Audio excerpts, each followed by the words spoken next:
Hello everyone, I'm Frédéric Gemus, Game Director. And I'm Kevin Chiasson, Level Designer on Marvel Cosmic Invasion. And today we are here to do a small playthrough of one of the stages from the main game. So let's begin.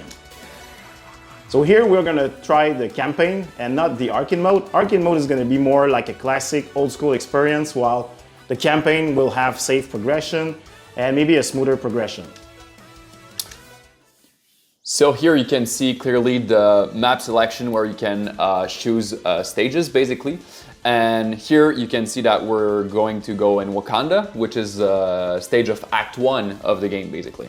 So let's begin. And here we are at the toughest part, selecting your character. So as you can see, we have a roster of 15 playable characters in the game.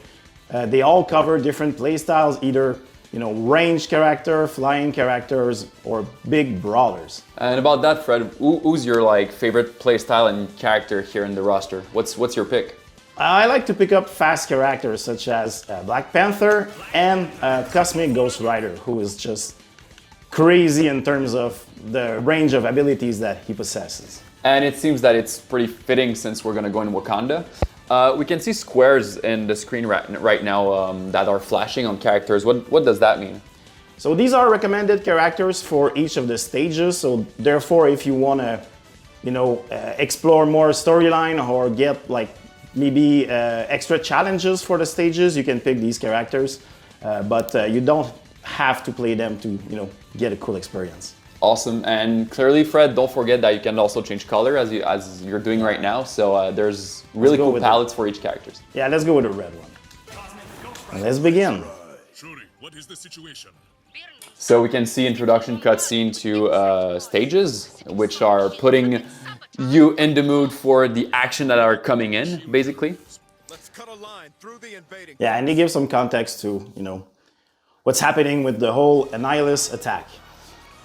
So straight up being dropped in Wakanda, you can see a great ambience since it's really important for us as the design team to put an emphasis on ambience and mood for levels.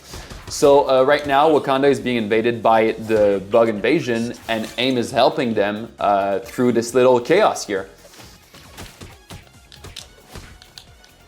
So I'm gonna try to overpower them by using also Cosmic Ghost Rider as a tag assist.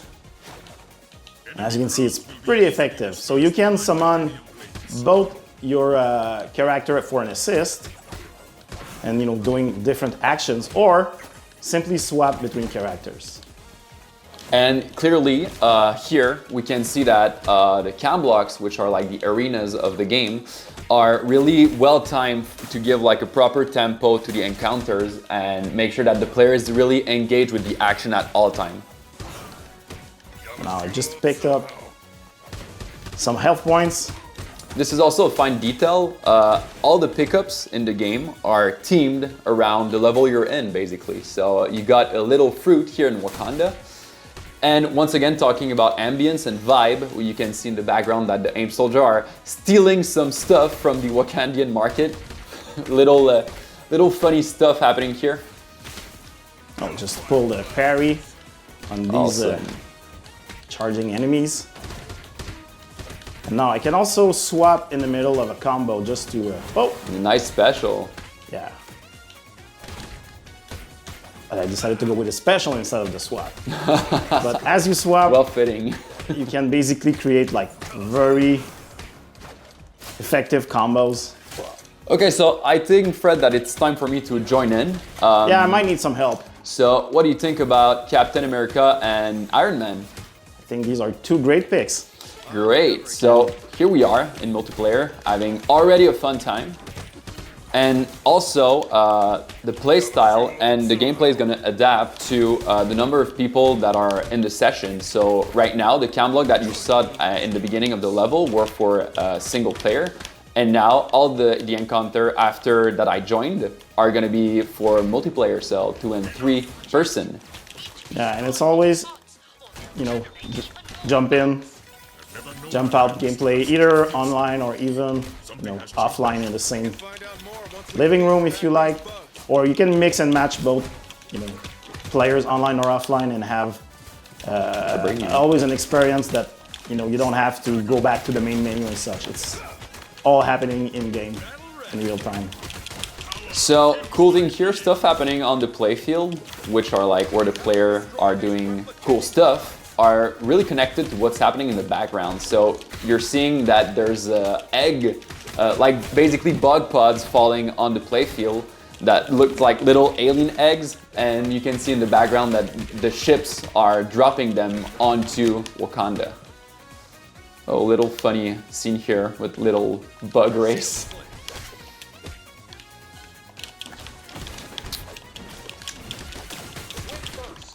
And cool thing that you can do when you choose a grounded hero and a flying hero is that you can influence what's happening on the ground lane and in the flight lane at the same time. So pretty epic moments, combos that can be done here.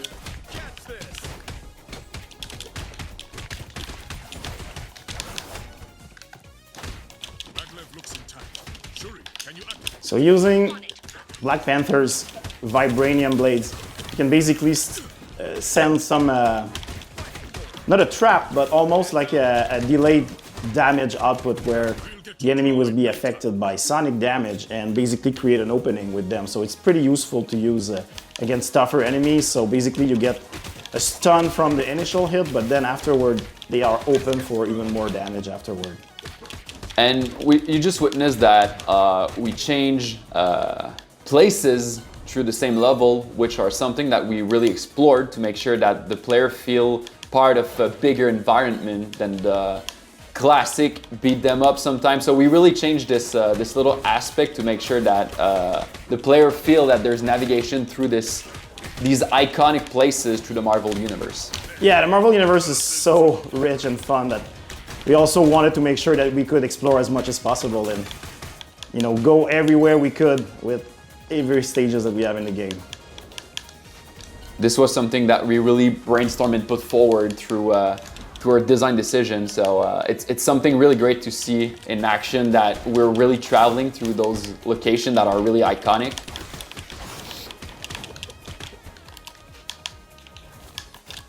Oh, more pods. So these bug pods here are basically spawning enemies for as long as they are active, so you really need to get rid of them quickly. Yeah, be careful about them.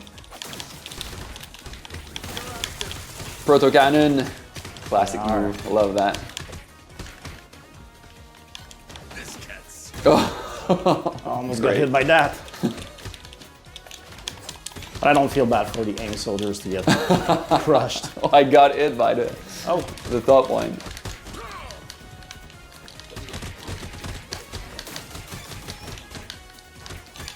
All right, another transition. Greetings, Your Highness. It's my pleasure to welcome you to Wakanda Town. So pretty excited to see who we're against for this level. All right. Oh, Box is here. I'll You give need you it? some food. Yeah, I'll take it. That's it. There we go. Oh, There he is.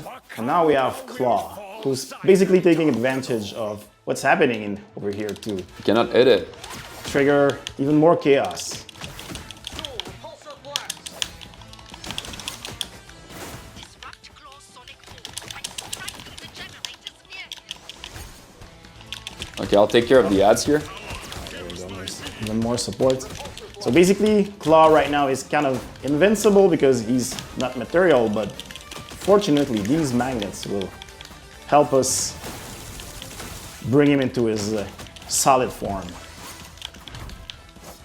So there is a game of, Oh, he's destroying Chase. them.